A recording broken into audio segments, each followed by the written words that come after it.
నమస్తే ఫ్రెండ్స్, నా పేరు తులసి Chandu.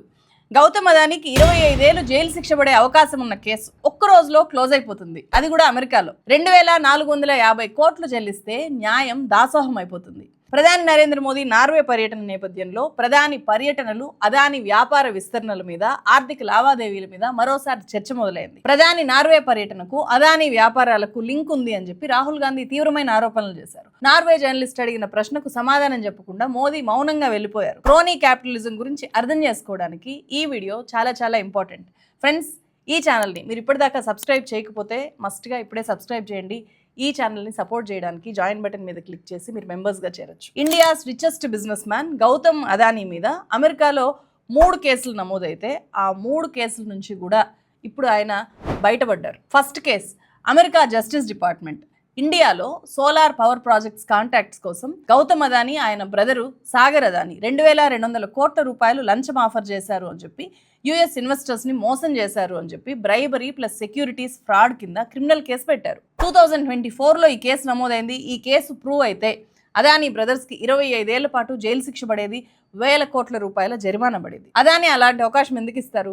America president Trump personal లాయర్నే తన లాయర్గా అదానీ ఈ కేసులో అపాయింట్ చేసుకున్నారు. అమెరికాలో నేను $10 బిలియన్ ఇన్వెస్ట్ చేస్తాను, తద్వారా 15,000 ఉద్యోగాలు సృష్టిస్తాము అని చెప్పి అదానీ ప్రామిస్ చేశారు. ఫలితంగా మే 18వ తేదీన డిపార్ట్మెంట్ ఆఫ్ జస్టిస్ ఈ కేసును పూర్తిగా డ్రాప్ చేసింది. రెండోది, ఇది కూడా సోలార్ పవర్ కి సంబంధించిందే. యుఎస్ ఇన్వెస్టర్స్ దగ్గర ఈ లంచాల వ్యవహారాన్ని దాచిపెట్టి మోసం చేశారు అని చెప్పి securities and exchange commission civil case పెట్టింది. అదానీ బ్రదర్స్ నేరాన్ని అంగీకరించకుండా 150 కోట్లు పే చేసి ఈ కేసులో సెటిల్మెంట్ చేసుకున్నారు. అదానీ మీద పెట్టిన కేసులు ఇలా సింపుల్ గా సెటిల్ చేసుకున్నారు అని చెప్తే మీకు సెటిల్మెంట్ గురించి తెలుస్తుంది, కానీ అసలు ఆ కేసుల్లో ఏముంది అనే విషయాలు పూర్తిగా అర్థం కావు అని అనుకుంటున్నాను. నేను గతంలో 2024లో ఈ కేసులు నమోదైనప్పుడు ఒక డీటెయిల్డ్ వీడియో చేశాను. దేశంలో చాలా పెద్ద ఎత్తున దుమారం రేగిన కేసు ఇది. అందులోనూ డైరెక్ట్గా ఆంధ్రప్రదేశ్ రాష్ట్రంతో లింక్ ఉన్న కేసు ఇది, జగన్మోహన్ రెడ్డితో లింక్ ఉన్న కేసు ఇది. అయినా సరే అప్పుడు Andhra Pradesh CM and deputy CM Chandrababu Naidu గారు అండ్ పవన్ కళ్యాణ్ గారు ఏమాత్రం జగన్మోహన్ రెడ్డిని విమర్శించకుండా కామ్గా ఉండిపోయారు. ఎందుకంటే ప్రధాని ఫ్రెండ్ అదానీ కాబట్టి. సో అసలు ఈ కేసుల్లో ఏముందో, ఎంత పెద్ద కేసో ఒక్కసారి నేను అప్పుడు రికార్డ్ చేసిన వీడియోలో నుంచి కొంచెం పార్ట్ చూపిస్తాను, చూడండి.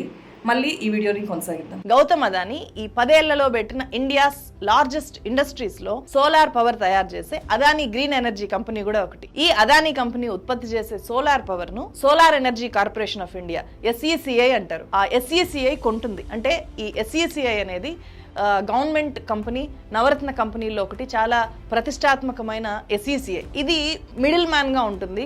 ఎందుకంటే పవర్ కన్జంప్షన్లో ఎక్కడ లోటుపాట్లు లేకుండా గవర్నమెంట్ ముందు చూపుగా ఈ సోలార్ ఎనర్జీ కార్పొరేషన్ ఆఫ్ ఇండియాని ఏర్పాటు చేసింది. ఎవరైనా సరే డిస్కిమ్లు సోలార్ ఎనర్జీ కార్పొరేషన్ ఆఫ్ ఇండియాని అప్రోచ్ అవుతాయి, మాకు పవర్ కావాలి అని చెప్పి, ఏ రాష్ట్రాలైనా సరే. అలాగే ఉత్పత్తిదారులు ఎవరైతే అదానీ లాంటి పవర్ జనరేషన్ చేసే ఉత్పత్తిదారులు ఉంటారో వాళ్ళు డైరెక్ట్గా రాష్ట్రాలకు కాకుండా ఈ SECIకి పవర్ని అమ్ముతారు. ఇది ఖచ్చితంగా గుర్తుపెట్టుకోవాలి. డైరెక్ట్గా రాష్ట్ర ప్రభుత్వాలకి, అదానీ లాంటి కంపెనీలకి డైరెక్ట్గా ఏమీ ఉండదు, మధ్యలో SECI ఉంటుంది. ఆ SECIని మన తెలుగు రాష్ట్రాల్లో సెకీ అని చెప్పి అంటున్నారు. ఈ సెకీకి అదానీ సోలార్ పవర్ అమ్ముతాడు. దాన్ని కొనడానికి ఆంధ్రప్రదేశ్ ప్రభుత్వము ఈ SECIతో ఒప్పందం చేసుకుంది. ఇలా రాష్ట్ర ప్రభుత్వాలు సెకీతో ఒప్పందం చేసుకోవడానికి, అంటే సెకీ నుంచి విద్యుత్ కొనుగోలు చేయడానికి ఉత్పత్తిదారైన అదానీ గ్రూపు 2029 కోట్లు లంచాలు ఇచ్చింది అనేది అమెరికా చేస్తున్న ప్రధానమైన ఆరోపణ. అదానీ గ్రీన్ ఎనర్జీలో అమెరికా ఇన్వెస్టర్లు పెట్టుబడి పెట్టారు కాబట్టి దాని మీద ఇన్వెస్టిగేషన్ చేసిన అమెరికా దర్యాప్తు సంస్థలు న్యూయార్క్ కోర్టులో 2 కేసులు నమోదు చేశారు. ఈ లంచాల వ్యవహారం 2020 నుంచి 2024 మధ్యలో జరిగింది అనేది ఆ కేసుల్లో ఉంది. ఈ లంచాల్లో మెజారిటీ భాగం ఏకంగా 1750 కోట్ల రూపాయలు ఆంధ్రప్రదేశ్ టాప్ అఫీషియల్ కి ఇచ్చారు అని చెప్పి న్యూయార్క్ కోర్టులో ఉండే కేసు పత్రాల్లో క్లియర్ గా ఉంది. అప్పుడు ఏపీలో వైఎస్ఆర్సీపీ ప్రభుత్వం ఉంది కాబట్టి ఈ లంచాలు, ఈ 1750 కోట్లు ప్రభుత్వం అఫీషియల్ ఎవరైతే ఉన్నారో, చీఫ్ అఫీషియల్ అంటారు. సో అప్పుడు జగన్మోహన్ రెడ్డి చీఫ్ మినిస్టర్, ఆయనకే ఇచ్చారు అనేది ఇక్కడ మనం అర్థం చేసుకోవాల్సిన విషయం. సాధారణంగా జగన్ మీద ఏ చిన్న అవినీతి ఆరోపణ వచ్చినా కూడా ఏపీలో నింగి నేల ఏకమయ్యేలాగా చాలా పెద్ద చర్చ, రచ్చ మొత్తం జరుగుతుంది. అధికారి టీడీపీ నేతలు మీడియా ముందుకు వచ్చి జగన్ అవినీతి ఏ స్థాయిలో ఉందో వర్ణనలుగా చెప్తారు. కానీ ఈసారి అదేమీ జరగట్లేదు. అంతా పిన్ డ్రాప్ సైలెన్స్. జగన్మోహన్ రెడ్డిని వ్యతిరేకించే యాంటీ జగన్ వార్తలు ఎక్కువగా రాసే కొన్ని ప్రధాన మీడియా ఛానల్స్ మాత్రమే పెద్ద ఎత్తున కథనాలు రాశాయి. కానీ వాటంతటా అవే రాశాయి. కానీ టీడీపీ వర్షన్ని జోడించకుండా ఆ కథనాలు ఉన్నాయి. సో ప్రభుత్వం వర్షన్ కానీ టీడీపీ వర్షన్ కానీ వాటిలో పెద్ద ఎత్తున లేదు. అంటే గతంలో జగన్మోహన్ రెడ్డి మీద వచ్చిన ఆరోపణలు అప్పుడు టీడీపీ రియాక్షన్తో పోల్చితే ఇప్పుడు రియాక్షను 1% కూడా ఉండదు. చాలా తక్కువ, మైన్యూట్, ఇగ్నోర్ చేసేసారు కంప్లీట్గా. ఎందుకు ఇలా? ముఖ్యమంత్రి చంద్రబాబు నాయుడు అయితే ఏమీ మాట్లాడకపోతే బాగోదు అన్నట్టు అసెంబ్లీ సమావేశాలు జరిగాయి కాబట్టి మొక్కుబడిగా అసెంబ్లీలో ఒక ప్రకటన చేశారు. ఆ ప్రకటన కూడా ఎంత విచిత్రము ఆశ్చర్యకరము అంటే మొత్తం ప్రకటనలో ఎక్కడా కనీసం అదానీ అనే పేరు కూడా చంద్రబాబు నాయుడు ప్రస్తావించకపోవడము అందరినీ ఆశ్చర్యానికి, షాక్కి గురి చేసే అంశం. ఏ ప్రభుత్వం అయినా ప్రజలకు జవాబుదారీతనంగా ఉండాలి. ఎవరు తప్పు చేసినా వాళ్ళ మీద యాక్షన్ తీసుకునే పరిస్థితి ఉంటేనే ఇంకొకరు ఇలాంటి తప్పులు చేయకుండా భయపడే పరిస్థితి వస్తుంది. ఏదేమైనా ఈరోజు నా దగ్గర ఏదైతే మీమారి కానీ అక్కడ వేసినటువంటి ఛార్జ్ షీట్ రిపోర్ట్ కానీ అన్నీ ఉన్నాయి. అది పబ్లిక్ డొమైన్లో ఉంది. దాని తర్వాత ఏమేమి ఉన్నాయో అన్నీ కూడా అధ్యయనం చేస్తాం. ఎందుకు మరి ఇంత భయం ఎందుకు? అంత పెద్ద ఆరోపణలని అమెరికా గవర్నమెంట్ చేసినప్పుడు రాష్ట్ర ప్రభుత్వము కనీసం అదాని పేరెత్తడానికి ఎందుకు వణికిపోవాలి? అలాగే అవినీతి పరుల తాట తీస్తాము అని చెప్పి తరచూ చెప్పే డిప్యూటీ సీఎం పవన్ కళ్యాణ్ అయితే పూర్తిగా అదానీ వైపు స్టాండ్ తీసుకుని మరీ మాట్లాడారు. ఇండియా టుడేకి ఇచ్చిన ఇంటర్వ్యూలో చూడండి. Even Hindenburg also came. Correct. And they tried to attack Adani Group, and we realized it is different conspiracy theories are there. And Bangladesh crisis is happening, and Adani Group saying that you have to pay your power bills, of which is close to 8,000 crores, and they sought help of other countries, other developed nations. And all this looked into it. We also, a part of me tells me you also look into it. బంగ్లాదేశ్కి Adani group భారీగా electricity supply చేస్తుంది. So Bangladesh క్రైసిస్లో ఉన్న బంగ్లాదేశ్ని ఆ బిల్లులు మాకు కట్టండి అని చెప్పి అడిగినందుకే డెవలప్డ్ కంట్రీస్తో చేతులు కలిపి ఈ వ్యవహారాన్ని తెర మీదకి తీసుకొని వచ్చారు అనేది పవన్ కళ్యాణ్ చెప్తున్న కాన్స్పిరసీ థియరీ. అదానీ మంచోడు, కానీ అదానీ మీద కుట్రలో భాగంగా బంగ్లాదేశ్ డెవలప్డ్ కంట్రీ, అంటే అమెరికా అనే పేరు కూడా చెప్పట్లేదు, డెవలప్డ్ కంట్రీ కలిసి దీన్ని తెర మీదకి తీసుకొని వచ్చారు. ఆ టైమింగ్ చూడండి అని చెప్పి అంటున్నారు. పవన్ కళ్యాణ్ గారు అదానీని సమర్థించడానికి ఎంత కష్టపడుతున్నారో చూసారా? ఒకవైపు జగన్మోహన్ రెడ్డి మీద పీకల దాకా కోపం ఉన్నా, ఎదురుగా అంత పెద్ద అవినీతి కేసు కనిపిస్తున్నా కూడా కనీసం నోరారా విమర్శించలేని దయనీయ పరిస్థితిలో ఆయన ఉన్నారు అని చెప్పి ఇది చూస్తే అర్థమైపోతుంది. ఇంత పేలవంగా స్పందించడం అనేది మోదీని ఎదిరించలేని నిస్సహాయ స్థితి అయినా కావాలి. అవినీతిని ప్రశ్నించే విషయంలో నేను రాజీ పడను అనేది ఉత్త అబద్ధమైనా కావాలి. అదాని విషయంలో ఏపీ ముఖ్యమంత్రి, ఉప ముఖ్యమంత్రి భయపడిన విధంగా తెలంగాణలో సీఎం రేవంత్ రెడ్డి ఎక్కడా భయపడలేదు. అందుకే స్కిల్ యూనివర్సిటీకి అదానీ గ్రూప్ ఇచ్చిన 100 కోట్ల రూపాయల విరాళాన్ని తిరిగి ఇచ్చేస్తున్నాను అని చెప్పి ఆయన ప్రెస్ మీట్ పెట్టి మరీ ప్రకటించారు. తెలంగాణ రాష్ట్ర ప్రభుత్వము అదానీ సంస్థ నుంచి 100 కోట్ల రూపాయలను స్వీకరించకూడదు అని నిర్ణయం తీసుకున్నది.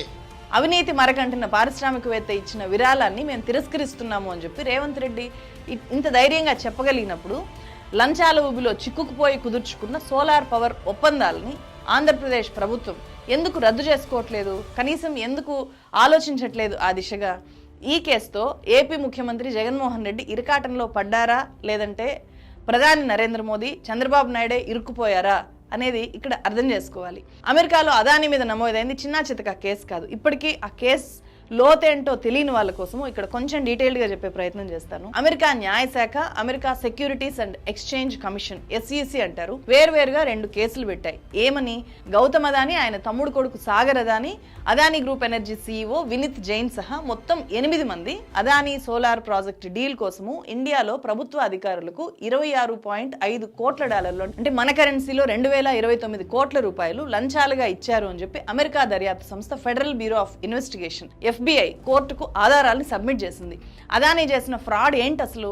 కేంద్ర ప్రభుత్వ రంగ సంస్థ సోలార్ ఎనర్జీ కార్పొరేషన్ ఆఫ్ ఇండియాకు 12 గిగావాట్ల విద్యుత్ సరఫరా చేసేలాగా అదానీ గ్రూపు 2020లో కాంట్రాక్ట్ కుదుర్చుకుంది. ఎందుకంటే అది ఇందాకే చెప్పినట్టు అదానీ గ్రూప్ అనేది సోలార్ ఉత్పత్తి చేసే సంస్థ, డైరెక్ట్గా రాష్ట్రాలకు అమ్మలేదు కాబట్టి సెకీకి మధ్యలో అమ్ముతుంది. ఈ సెకీ రాష్ట్రాలకి సప్లై చేయాలి. ఇందులో అదానీ పవర్ 8 గిగావాట్లు, New York stock market listed company అయిన అజూర్ పవర్ 4 గిగావాట్లు, మొత్తం 12 గిగావాట్ల సోలార్ పవర్ని సప్లై చేయాలి సెకీకి. అది కూడా డిమాండ్ని బట్టి మాత్రమే వాళ్ళు సప్లై చేయాలి. ఒప్పందం కుదిరినంత మాత్రాన మొత్తం సప్లై చేసేస్తాము అంటే కుదరదు. ఆ డిమాండ్ ఎప్పుడు వస్తుంది సెకీ దగ్గర? రాష్ట్ర ప్రభుత్వాలు సెకీ దగ్గరకు వచ్చి మాకు సోలార్ పవర్ కావాలి, మాకు ఇవ్వండి అని చెప్పి సెకీని అడిగినప్పుడు వస్తుంది. సో ఆ రాష్ట్రాలు ఎప్పుడు అడుగుతాయి? నిజంగా వాళ్ళకి అవసరమైనప్పుడు మాత్రమే అడుగుతాయి.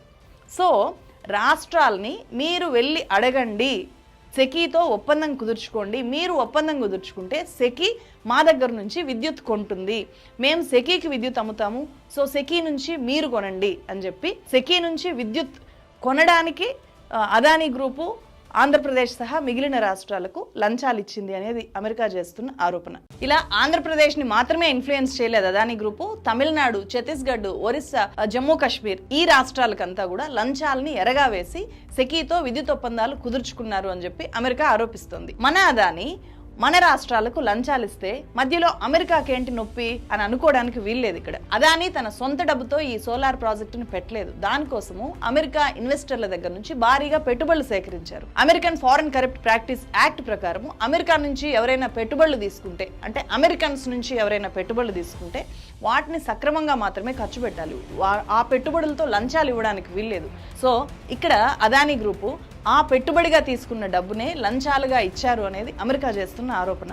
దాన్ని మన వాళ్ళు ఇన్వెస్టిగేట్ చేసి అది నిజంగా లంచాలు ఇచ్చారా లేదా అని చెప్పి తేల్చితే అప్పుడు మనకు వాస్తవం తెలుస్తుంది. అట్లా మనోళ్ళు తేల్చినంత వరకు అది నిజమే అయినా కూడా మనం మాత్రం అది ఆరోపణ అని చెప్పుకోవాల్సి వస్తుంది. ఇక్కడ అది మన దౌర్భాగ్య పరిస్థితి. పెట్టుబడులుగా సేకరించిన దాన్ని లంచాలుగా ఇచ్చారు అనే సంగతి వాళ్ళు నీట్గా రికార్డ్స్లో కూడా రాసి పెట్టుకున్నారంట. ఎలక్ట్రానిక్ డివైజెస్లో ఆ డాక్యుమెంట్స్ అన్ని దొరికాయి. అలా దొరకడం వల్లనే అమెరికా కేసులు పెట్టగలిగింది. లేకపోతే ఇక్కడ 4 గోడల మధ్యలో జరిగే అదానీ జగన్మోహన్ రెడ్డి మీటింగు, వాళ్ళు ఏం మాట్లాడుకున్నారు అనే సంగతి బయటకు వచ్చేది కాదు. ఆన్ రికార్డ్స్ అవన్నీ దొరకబట్టారు కాబట్టి ఈరోజు అది ఇంత పెద్ద కేసు అయింది. ఎవరితో మాట్లాడారో అనే విషయాలన్నీ కూడా FBI సేకరించింది. వాటినన్నింటినీ కూడా కోర్టుకు సబ్మిట్ చేసింది. అమెరికన్ పెట్టుబడిదారులని తప్పుదోవ పట్టించి రుణాలు సేకరించి వాటిని లంచాలుగా ఇవ్వడంతో ఈ కేసు అదానీ మెడకు చుట్టుకుంది. అదానీ మీద అమెరికా అరెస్ట్ వారెంట్ కూడా జారీ చేసింది. ఈ విషయం బయటకు వచ్చిన తర్వాత చాలా దేశాలు అదానీ కంపెనీలతో చేసుకున్న ఒప్పందాలని రద్దు చేసుకున్నాయి. అమెరికా బయటపెట్టిన డాక్యుమెంట్స్ లో ప్రధానంగా డేట్లతో సహా కొన్ని విషయాలు చెప్పారు. అవేంటంటే ఆంధ్రప్రదేశ్ ప్రభుత్వము సెకీతో ఒప్పందాలు కుదుర్చుకోవడానికి ముందు 2021లో ఆగస్టు 7వ తేదీ, సెప్టెంబర్ 12వ తేదీ, నవంబర్ 20వ తేదీల్లో గౌతమ్ అదానీ ఏపీ సీఎంని కలిశారు. ఈ విషయాన్నే ఆంధ్రప్రదేశ్ ఫారెన్ అఫీషియల్ 1 అని చెప్పి అదానీ 3 సార్లు కలిశారు అని చెప్పి అమెరికన్ ఏజెన్సీ ఆ కేస్ డీటెయిల్స్లో రాసింది స్పష్టంగా.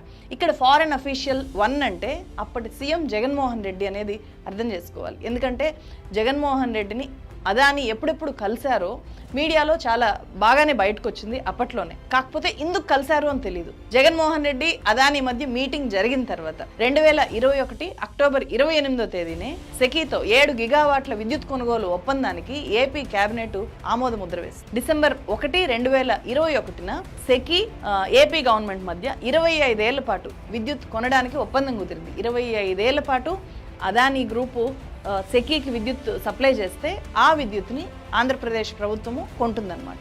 25 ఇయర్స్ పాటు ఈ ఒప్పందం ఉంటుంది. ఇది ఒక రోజుతో అయిపోయేది కాదు, చాలా చిన్న వ్యవహారం కాదు. ఈ ఒప్పందంలో యూనిట్ విద్యుత్ ధర ₹2.49గా నిర్ణయించారు. అదే గుజరాత్ అమ్మే సోలార్ విద్యుత్ ధర అప్పుడు ₹1.99కి వస్తోంది.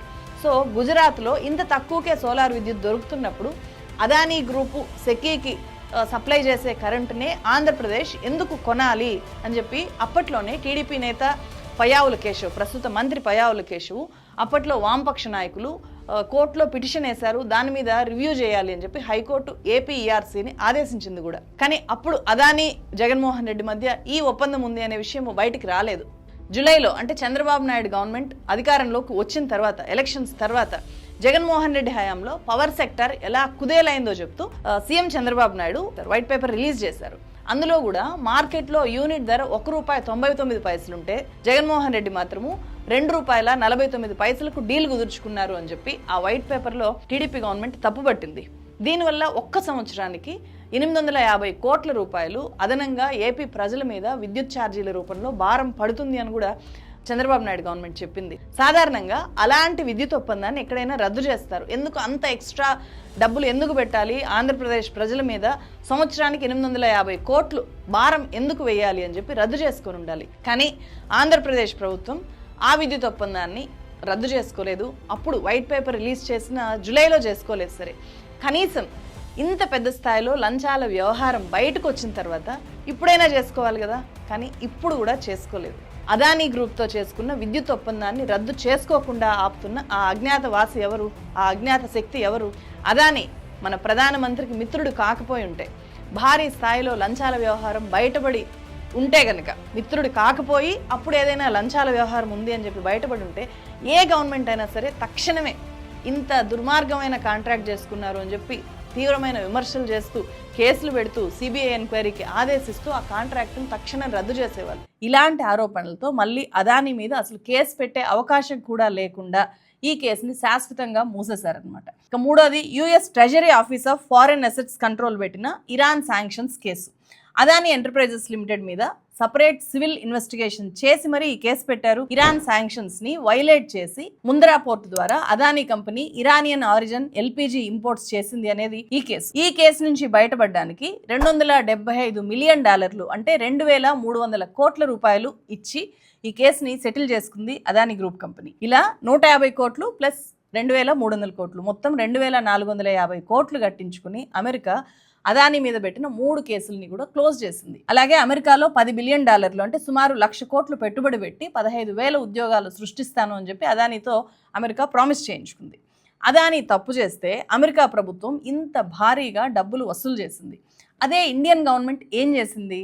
అదానీ కోసం వైజాగ్ స్టీల్ ప్లాంట్ని ప్రమాదంలోకి నెట్టేసింది. ఇండియాలో ఉన్న పోర్టులు, ఎయిర్పోర్ట్లు, రోడ్లు అన్నీ కూడా అదానీ చేతిలో పెట్టింది. అదానీ వ్యాపారాలను విస్తరించడం కోసం, వేరే దేశాల్లో అదానీకి హెల్ప్ చేయడం కోసం తన ఫారెన్ టూర్లను కూడా ప్రధాని నరేంద్ర మోదీ ఉపయోగిస్తున్నారు అని చెప్పి చాలాసార్లు ఇంటర్నేషనల్ మీడియా రిపోర్ట్ చేసింది. గత 10 ఏళ్లలో ప్రధాని నరేంద్ర మోదీ ఏ దేశానికి వెళ్తే ఆ తర్వాత ఆ దేశంలో అదానీ వ్యాపారాలు విస్తరిస్తున్నాయి అని చెప్పి చాలా మీడియా రిపోర్ట్స్ చెప్తున్నాయి. 2014 నవంబర్లో మోదీ ఆస్ట్రేలియాను విజిట్ చేశారు. ఈ టూర్లో అదానీ కూడా మోదీతో పాటు ఆస్ట్రేలియాకి వెళ్ళారు. అదానీ 2010లో కార్మైకల్ కోల్ మైన్ కొన్నారు ఆస్ట్రేలియాలో. కానీ మోదీ విజిట్ తర్వాత 2014 నవంబర్లోనే అన్ని క్లియరెన్స్లు వచ్చేసాయి, కన్స్ట్రక్షన్ స్టార్ట్ చేస్తున్నట్లు వాళ్ళు ప్రకటించారు. సరిగ్గా అప్పుడే మన స్టేట్ బ్యాంక్ ఆఫ్ ఇండియా ఈ అదానీ కార్మైకల్ మైన్లో 6,000 కోట్లు ఇన్వెస్ట్ చేస్తాను అని చెప్పి కూడా ప్రకటించింది. 2022లో అదానీ హైఫా పోర్ట్ డీల్ మీద సంతకం చేశారు. 2023 జనవరి 31న ఆ పోర్టులో 70% వాటాని కొనేశారు. ఏకంగా ఈ హైఫా పోర్ట్ని టేక్ ఓవర్ చేసింది అదానీ గ్రూప్. 2015 జూన్లో మోదీ బంగ్లాదేశ్ విజిట్ చేశారు. ఆ విజిట్లోనే అదానీ పవర్తో బంగ్లాదేశ్కు MOU మీద గ్రౌండ్ వర్క్ జరిగింది. 2017లో పూర్తి స్థాయిలో పవర్ పర్చేజ్ చేయడానికి అగ్రిమెంట్ మీద సంతకాలు అయ్యాయి. 2023 ఏప్రిల్ నుంచి బంగ్లాదేశ్లో అదానీ పవర్ ఆపరేషన్స్ మొదలైపోయాయి. 2015 మార్చ్లో నరేంద్ర మోదీ శ్రీలంకను విజిట్ చేశారు. అదానీ ఆ తర్వాత కొలంబో ఎయిర్పోర్ట్ వెస్ట్ టెర్మినల్ని ఎలాంటి బిడ్డింగ్లు లేకుండా, ఏమాత్రం పోటీనే లేకుండా 2021-22లో దక్కించుకున్నారు. ఆ వెంటనే శ్రీలంక విండ్ పవర్ ప్రాజెక్ట్ కూడా అదానీకే దక్కింది. 2022 జూన్లో శ్రీలంక ప్రజలు పెద్ద ఎత్తున రోడ్ల మీదకి వచ్చి నిరసనకు దిగారు. మోదీ ఒత్తిడితోనే అదానీకి శ్రీలంక జాతీయ ఆస్తుల్ని అక్కడి ప్రభుత్వం అప్పగించింది అని చెప్పి జనం విమర్శించారు. స్టాప్ అదానీ అనే ప్రకాళ్ళు కూడా కనిపించాయి. అయినా సరే ఆ డీల్ ఏది క్యాన్సిల్ కాలేదు, ఆపలేదు, ఇప్పటికీ కొనసాగుతుంది. 2016 జూలైలో మోదీ కెన్యాను విజిట్ చేశారు. $2.5 billion Adani airport and Adani power transmission deals ఆ తర్వాత జరిగాయి. కానీ కారణం తెలియదు. కానీ కెన్యా గవర్నమెంట్ 2024లోనే ఈ డీల్ని క్యాన్సిల్ చేసింది. ఇవన్నీ జస్ట్ కోఇన్సిడెంట్సేనా, లేకపోతే క్రోనీ క్యాపిటలిజానికి సంబంధించి ఇదొక ప్యాటర్నా? ప్రధాని నరేంద్ర మోదీ ఒక దేశాన్ని విజిట్ చేయడము, ఆ వెంటనే ఆ ఇయరో ఆ తర్వాత ఇయరో ఆ దేశంలో అదానీ వ్యాపారం విస్తరించడం. సో ఇవి కోఇన్సిడెంట్స్ ఎలా అవుతాయి? 2015లో హిందుస్థాన్ టైమ్స్ ఎక్కడికి మోదీ వెళ్ళొస్తే అక్కడ అదానీ ఉంటాడు ఆ తర్వాత అని చెప్పి ఒక పెద్ద స్టోరీ పబ్లిష్ చేసింది. scroll.in, న్యూస్ లాండ్రీ అదానీని విమర్శించే అదానీ వాచ్ వంటి independent media reports Modi visit చేసిన దేశాల్లో అదానీ డీల్స్ వేగంగా పూర్తయిపోతున్నాయి అని చెప్పి చాలా స్టోరీస్ రాశాయి. ఈ ప్యాటర్న్ ను పాయింట్అవుట్ చేశాయి. లోక్సభ ప్రతిపక్ష నేత రాహుల్ గాంధీ అయితే ఇది ఇండియా ఫారెన్ పాలసీ కాదు, అదానీ ఫారెన్ డీల్ పాలసీ అని చెప్పి విమర్శించారు. ఇప్పుడు మోదీ నార్వే టూర్ కూడా అదానీ కోసమే అని చెప్పి రాహుల్ గాంధీ ఆరోపించారు. ఈ ఇయర్ ఫిబ్రవరి 27న Norway sovereign wealth fund Adani green ఎనర్జీని ఈ సంస్థ అవినీతి, తీవ్రమైన ఆర్థిక నేరాలు చేసిన సంస్థ అని చెప్పి ప్రకటిస్తూ తన పోర్ట్ఫోలియో నుంచి బ్లాక్ చేసింది. ఇది అదానీ గ్రూప్ ఇమేజ్ని దెబ్బతీసే చర్య, అదానీ గ్రూప్కి చాలా నష్టాన్ని చేకూర్చే చర్య. ఫిబ్రవరిలో అదానీ కంపెనీ బ్లాక్ లిస్ట్ అవ్వగానే మే 18వ తేదీన జస్ట్ 3 monthsలో ప్రధాని నరేంద్ర మోదీ ఇప్పుడు నార్వేని విజిట్ చేశారు. మన దేశానికి స్వాతంత్రం వచ్చిన తర్వాత నార్వే కంట్రీని మన దేశ ప్రధాని విజిట్ చేయడము ఇది 3rd టైం. 1957లో నెహ్రూ, 1983లో ఇందిరాగాంధీ విజిట్ చేశారు. ఆ తర్వాత 43 years అయిపోయాయి. ఈ 43 yearsలో ఏ ప్రధాని కూడా విజిట్ చేయలేదు. ఇప్పుడు మోదీ వెళ్ళారు. దీంతో అదానీ సంస్థ కోసమే ప్రధాని నార్వేను విజిట్ చేశారు అని చెప్పి రాహుల్ గాంధీ విమర్శిస్తున్నారు.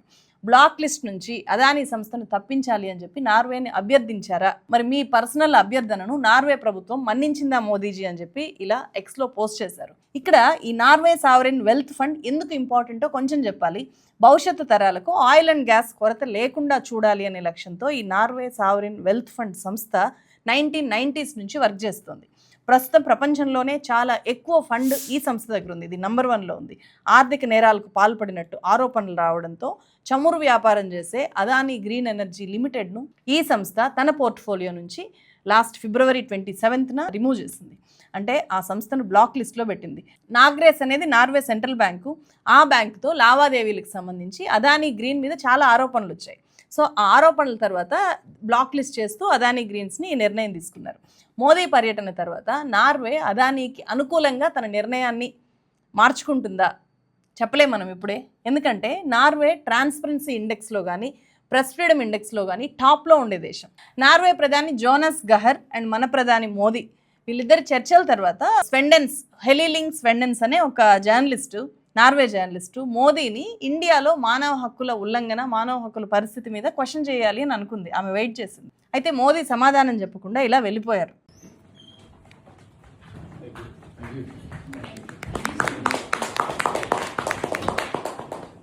Prime Minister Modi, why don't you take some questions from the freest press in the world? దీని మీద తర్వాత హెలీలింగ్ స్వెండెన్స్ తన ఎక్స్ అకౌంట్లో మోదీ నా ప్రశ్నకు సమాధానం చెప్పలేదు అని చెప్పి తీవ్రంగా విమర్శించారు. ప్రెస్ ఫ్రీడమ్ ఇండెక్స్లో నార్వే ఫస్ట్ ప్లేస్లో ఉంటే ఇండియా 157వ స్థానంలో ఉంది. పాలస్తీనా, యుఏఈ, క్యూబాలతో పోటీ పడుతోంది ఇండియా అని చెప్పి ఆమె గుర్తు చేశారు. నిజమే కదా, విశ్వగురువు అని చెప్పి ప్రొజెక్ట్ చేసుకుంటున్నప్పుడు ఒక ఫ్రీ ప్రెస్ నేషన్ నార్వే లాంటి దేశానికి వెళ్ళినప్పుడు మీడియాని ఖచ్చితంగా ఫేస్ చేసే ధైర్యం కూడా ఉండాలి కదా. ఎందుకు ఫేస్ చేసి ఉండకూడదు మోదీ? ఒకవేళ అదానీ గురించి అడుగుతారు అని చెప్పి ఏమన్నా భయపడ్డారా? తెలియదేమి. నేను ఇక్కడ మళ్ళీ అదానీ విషయానికి వస్తాను. హిండెన్బర్గ్ రీసెర్చ్ రిపోర్ట్ మన దేశాన్ని 2023 జనవరిలో ఏ స్థాయిలో షేక్ చేసిందో తెలుసు కదా. నేను కూడా దాని మీద 2-3 వీడియోలు చేశాను, చూడండి ఒకసారి, మన ఛానల్లో ఉంటాయి. అదానీ గ్రూప్ భారీగా మోసాలకు పాల్పడుతోంది అని చెప్పి చాలా భారతీయ కంపెనీలు అదానీ మోసాల వల్ల ఘోరంగా నష్టపోతున్నాయి, వాటిలో ప్రభుత్వ రంగ సంస్థలు ఉన్నాయి అని చెప్పి బయట పెడితే ఇండియన్ సెబీ ఇన్వెస్టిగేట్ చేసి హిండెన్బర్గ్ ఆరోపణలన్నీ బేస్లెస్ అని చెప్పి ఆ కేసునే డిస్మిస్ చేసేసింది. కట్ చేస్తే ఈ హిండెన్బర్గ్ ఫౌండరు నేట్ ఆండర్సన్ జనవరి 15, 2025 1300 అక్షరాలతో ఒక లెటర్ రాశారు. హిండెన్బర్గ్ సంస్థని మూసేస్తున్నాము అని చెప్పి ఆయన అందులో ప్రకటించారు. అలాగే ఇంకా ఏమన్నారు, నా మీద ఎలాంటి బెదిరింపులు లేవు, నాకు ఎలాంటి హెల్త్ ఇష్యూస్ లేవు, పర్సనల్ ప్రాబ్లమ్స్ ఏవి లేవు అని చెప్పి ప్రత్యేకంగా మెన్షన్ చేశారు. దాని అర్థం ఏంటి? హిండెన్బర్గ్ ఎందుకు మూతపడిందో ఇప్పటికీ ఎవరికీ తెలీదు. డబ్బు, పొలిటికల్ పవరు కలిసిపోయినప్పుడు ఏమైనా సాధ్యమే. మన దేశంలో ఇంకా ఎక్కువ సాధ్యమవుతున్నాయి. సో మన దేశంలో కేసులే ఉండవు, విదేశాల్లో కేసులని కూడా క్లోజ్ చేయించుకునే స్థాయికి మన దేశంలో పాలిటిక్స్, పవరు అండ్ మనీ ఈ 3 కూడా కలిసిపోయాయి. గౌతమ్ అదానీ ప్రపంచంలో ఏ దేశంలో అయినా సరే చాలా తేలిగ్గా ఎలా తన కంపెనీస్ని విస్తరించగలుగుతున్నారు without any political power. Gautam అదానీకి ఇది సాధ్యం అయ్యేదేనా? అండ్ అమెరికా లాంటి కంట్రీస్ అదానీ మీద ఉండే కేసుల్ని చాలా తేలిగ్గా ఎలా విత్డ్రా చేసేసుకోగలుగుతున్నాయి? ప్రధాని పర్యటనలు, అదానీ వ్యాపార విస్తరణ, ఇదంతా కూడా జస్ట్ కోఇన్సిడెన్స్ అని చెప్పి మీరు అనుకుంటున్నారా? మీరేమనుకుంటున్నారు? కామెంట్ చేయండి అండ్ ఈ వీడియోని ఎక్కువ మందికి షేర్ చేయండి. మరో వీడియోతో మళ్ళీ కలుస్తాను. Thank you.